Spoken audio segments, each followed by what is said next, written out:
मित्रांनो, न्यू मधुर मराठी या चॅनलमध्ये आपलं स्वागत आहे. घरोघरी मातीच्या चुली या मालिकेच्या आजच्या एपिसोडमध्ये जानकी रूममध्ये असते तेव्हा ऋषी पैशांची ती बॅग घेऊन येतो आणि सांगतो की ही सांभाळून ठेव. ती देखील आता ती बॅग पटकन कपाटात ठेवते आणि ऋषीचे आभार मानू लागते. ती सांगत असते की ऋषिकेश, जर का तुम्ही माझ्या पाठीशी नसतात ना तर मी हे काहीच करू शकले नसते. Thank you so much. तेव्हा तो बोलतो की जानकी, अगं मी नेहमीच तुझ्या पाठीशी आहे. आणि आता त्यानंतर ती बोलत असते की सॉरी, या सगळ्यात तुम्हाला खूप त्रास झाला का? तो सांगतो की नाही, असं काहीही नाही आहे. तर आता अचानक तो मात्र सुन्न होतो. ती विचारते की काय झालंय? तेव्हा तो बोलतो की अगं आत्ता असं वाटतंय की जाऊन शरूला या सगळ्याचा जाब विचारावा. अगं जर का प्रेमाने तिने मागितलं असतं ना तर 7 करोड काय, अख्खी प्रॉपर्टी मी तिच्या नावे करून दिली असती. परंतु हे सगळं इतकं टोकाला जाण्याची काय गरज होती? तेव्हा ती म्हणते की मला तुम्हाला होणारा त्रास कळतोय ऋषिकेश, आय एम सॉरी. मला तुम्हाला त्रास द्यायचा नव्हता, परंतु तरीही नकळतपणे माझ्याकडून तुम्हाला त्रासच झाला. परंतु हे सगळं मी तुमच्यापासून कसं आणि किती काळ लपवून ठेवणार होते?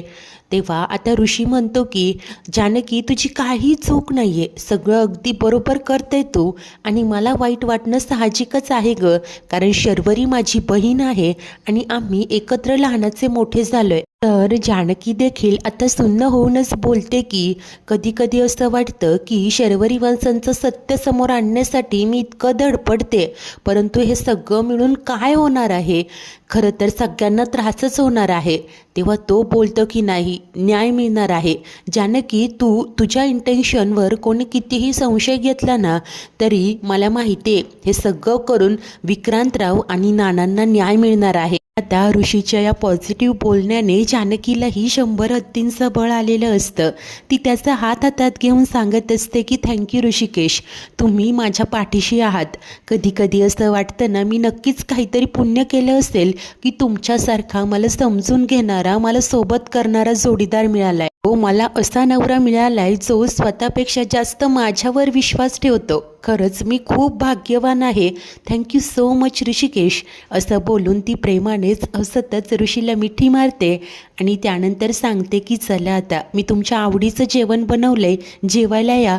तोही होकार देतो आणि जानकी आता बाहेर जाते. तर त्याच वेळेस इकडे ऐश्वर्या तिच्या रूममध्ये असते आणि तेव्हाच दब्या पावलांनी शरू तिकडे येते. आता ऐश्वर्याला ठाऊक असतं आणि आता शरूची चाहूल लागताच ती बोलते की आलीस, पण काय आहे ना, थोडासा उशीर केला ग. तेव्हा आता ही शर्वरी म्हणते की मी आलेच आहे, तर का आले हे देखील तुला माहिती असणार. ऐश्वर्या म्हणते की ऑब्व्हियसली, अगं जानकीच्या विरोधात जाऊन हे सगळं मी तुला का सांगितलं हेच विचारायला आली आहेस ना. नंतर ऐश्वर्या उठते, शरू जवळ येत म्हणते की शर्वरी, कसं आहे ना, मला हे असं मागे गोड गोड बोलताच येत नाही ग. जे काही आहे ते स्पष्टपणे तोंडावर, आणि तेवढी हिंमत आहे माझ्यात. आणि हे सगळं तर तुला माहितीच असेल, कारण याआधी मीच तर तुला तोडीस तोड उत्तर देत होते. तेव्हा शर्वरी प्रश्न करते की परंतु अचानक हा इतका सगळा बदल कसा काय झाला? तेव्हा ऐश्वर्या सांगू लागते की जानकीमुळे. तिच्यावर विश्वास ठेवून मी या घरात आले. मी माझा मूळ स्वभाव बदलला, घरातली सगळी कामं केली, सगळ्यांची मर्जी राखली, परंतु बदल्यात मला काय मिळालं? सगळ्यांचं वाईट बोलणं आणि टोमणे. प्रत्येक वेळेला मी तिची मदतच करत होते.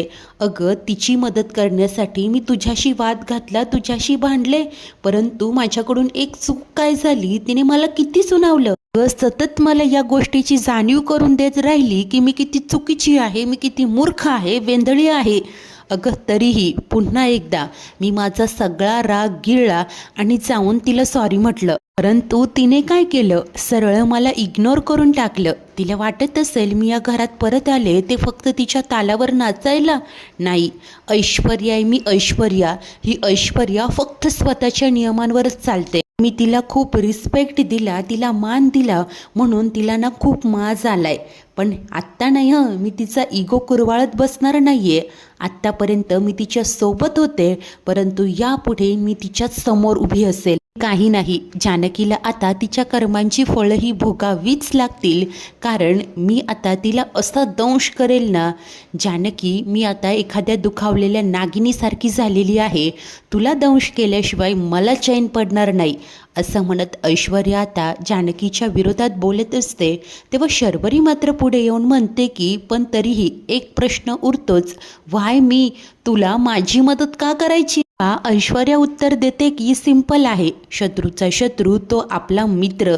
हे बघ, त्या जानकीला मी चांगलीच कोळून प्यायली आहे, त्यामुळे आता तू ठरव, तुला माझ्यासोबत राहून तिला मात द्यायची आहे की एकटीने तिच्याशी भिडायचे. हो, जर का तुझं उत्तर हो असेल तर मग माझा आणि तुझा फक्त या गोष्टीपुरताच संबंध असेल, बाकी मला तुझ्याशी काहीही घेणं देणं नाही आहे.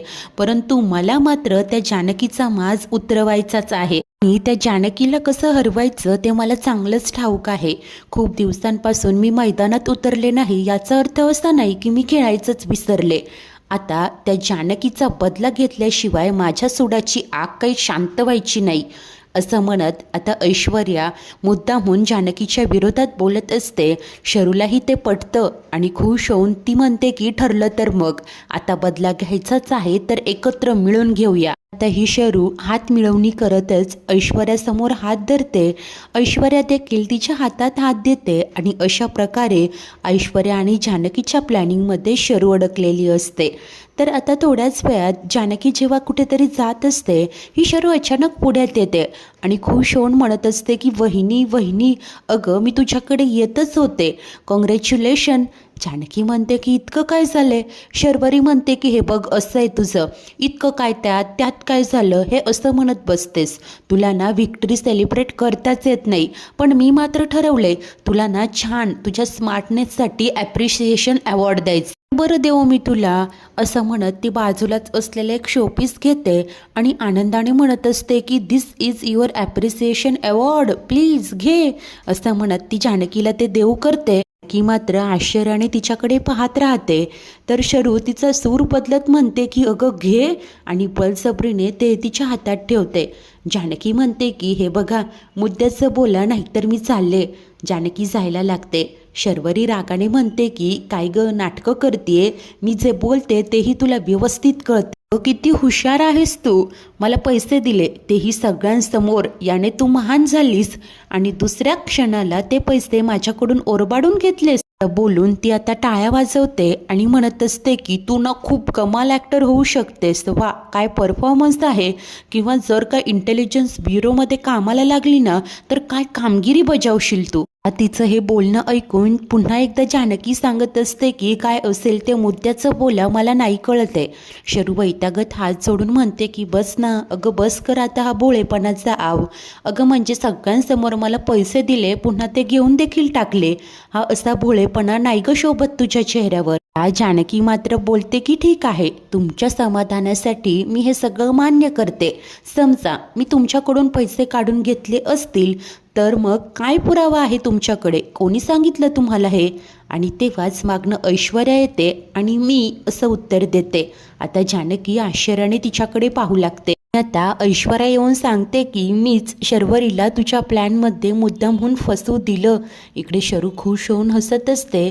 जानकी मात्र बोलते की ठीक आहे, म्हणजे ऐश्वर्या मूळ पदावर आली तर. ऐशू म्हणते की काय करणार, हे असं करायला तूच मला भाग पाडलं. त्यावर जानकी सांगते की कुणालाही जर का वाईटाची साथ द्यायची असेल ना तर तो फक्त संधी शोधत असतो आणि ती संधी तुला बरोबर मिळाली, असं म्हणत ती या शरूकडे लूक देते आणि त्यानंतर बोलत असते की सौमित्र भाऊजी, ऋषिकेश मला वारंवार सांगत होते ऐश्वर्यावर विश्वास ठेवू नको, ती कधीच बदलणार नाही, परंतु मी मात्र तुझ्यासाठी माझ्या घरच्यांशी भांडले आणि तू काय केलंस ग, अगं पुन्हा उलटलीस, योग्य नाहीये. तेव्हा ऐश्वर्या उत्तर देते की आणि तू काय केलं, माझा इन्सल्ट केला ते बरोबर आहे का?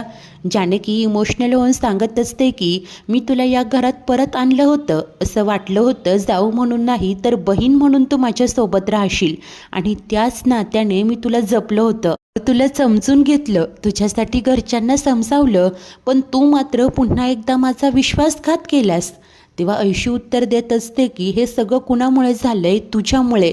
अगं बघ ना, तू मला या घरात घेऊन आलीस, माझा उपयोग करून घेतला आणि नंतर तांदळातला एखादा खडा फेकून द्यावा तसं मला बाजूला केलंस. आता तर काय, माझी तुला गरजच नाहीये, त्यामुळे पदोपदी माझा अपमान कसा करता येईल हेच बघत असतेस तू.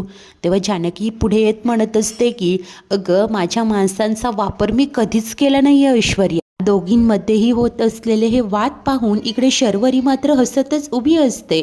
तेव्हाच ऐश्वर्या म्हणते की हे सगळे ढाचे इतरांना द्यायचे, मला नाही. तेव्हा जानकी सांगते की बरोबर आहे, तू आता बदललीच आहे, तर माझं म्हणणं तरी कसं पटणार. ऐशू सांगत असते की मला पटवून घ्यायचं देखील नाहीये, कारण लवकरच मी हे सगळं उद्ध्वस्त करेल. तेव्हा आता जानकी रागाने बोलत असते की करून तर दाखव. माझ्या घराकडे, माणसांकडे वाईट नजरेने बघणाऱ्यांना सगळ्यात आधी मला ओलांडून जावं लागेल. चल तर मग बघूया तुझा अहंकार जिंकतोय की माझं माझ्या माणसांवर असलेलं प्रेम. काय ग, दोघी एकत्र आला, बळ वाढलं. अगं, तुमच्यासारख्यांची अख्खी फौज जरी माझ्यासमोर आली ना, तरी तुम्ही जिंकू शकत नाही, हेच सत्य आहे. त्यामुळे तुमचे जे काही डावपेच असतील ना, ते आता मी उद्ध्वस्त करेल. असं म्हणत आता मुद्दामहून जानकी या शरूसमोर ऐश्वर्याशी भांडत असते.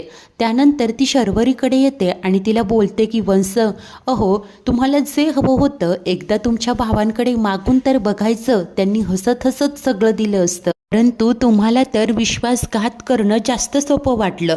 मिळणार, तुमच्या या वाईट कृत्याची शिक्षा देखील तुम्हाला मिळणारच. माझ्या घराकडे वाईट नजरेने बघण्याआधी एक गोष्ट लक्षात ठेवा, ही जानकी नावाची भिंत तुम्हाला कधीच ओलांडता येणार नाही, कधीही नाही. असं बोलून रागानेच त्या दोघींना चेतावणी देत जानकी तिथून निघून गेलेली असते.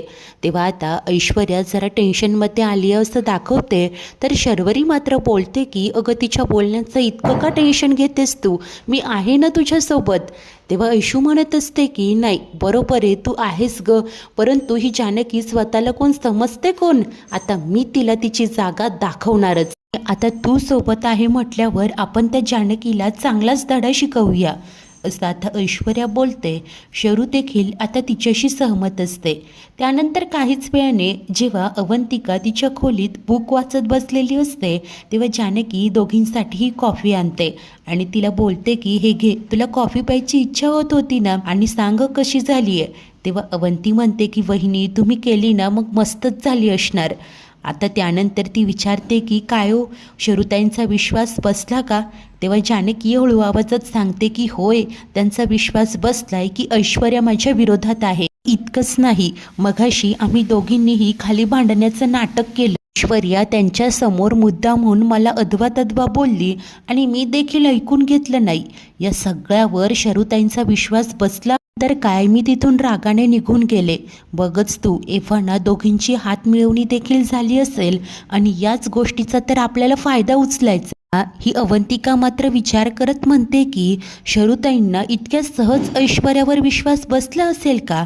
आपल्या सगळ्यांनाच माहिती आहे त्या कशा आहेत ते. कोर्टात तर बघितलंच ना तुम्ही, स्वतःची रचलेली गोष्ट त्यांनी आपल्याचकडून सिद्ध करून घेतली. एवढं प्लॅनिंग करणारे शर्वरीताई इतक्या सहज आपल्या प्लॅनला बळी पडतील ना, असं नाही वाटत मला. तेव्हा जानकी म्हणते की मलाही तेच वाटतंय ग अवंतिका, कारण ऐश्वर्या खरंच माझ्या विरोधात गेली की नाही हे तपासण्यासाठी त्या तिची नक्कीच परीक्षा घेतील आणि ही साधीसुधी नसेल, कठीण परीक्षा असेल.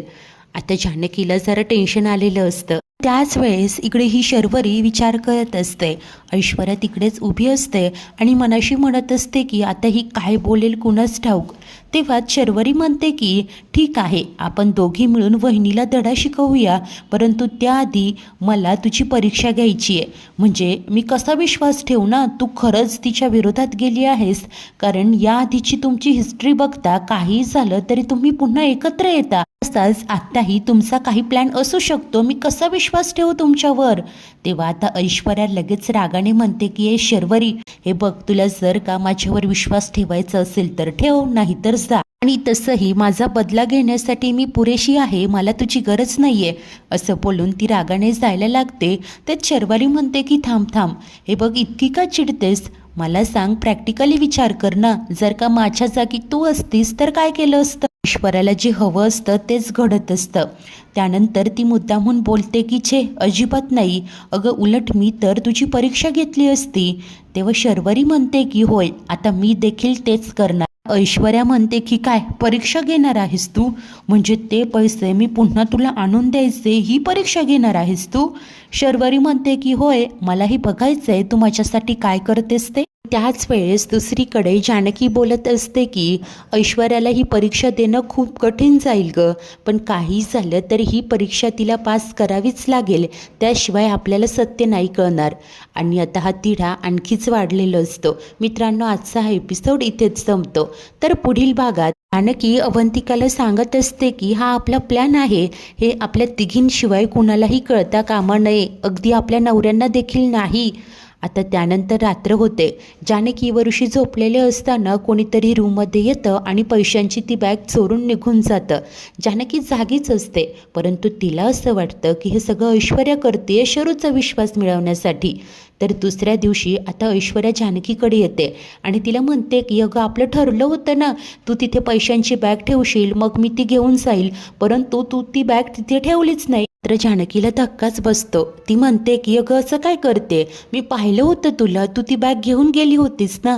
परंतु ऐश्वर्या सांगते की नाही अगं.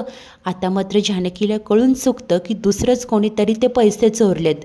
आता जानकी काय करेल. आता हे 7 करोड नक्की कोणी चोरले असतील. आता हा तिढा कसा सुटेल, विक्रांत आणि नानांना न्याय मिळणार तरी कसा, शर्वरी केलेलं कांड स्वतःच्या तोंडून कसं कबूल करणार, पाहणे उत्सुकतेचे असेल. अशाच नवनवीन भागांच्या डेली अपडेट्ससाठी आपल्या न्यू मधुर मराठी या चॅनलला नक्की सबस्क्राईब करा. धन्यवाद.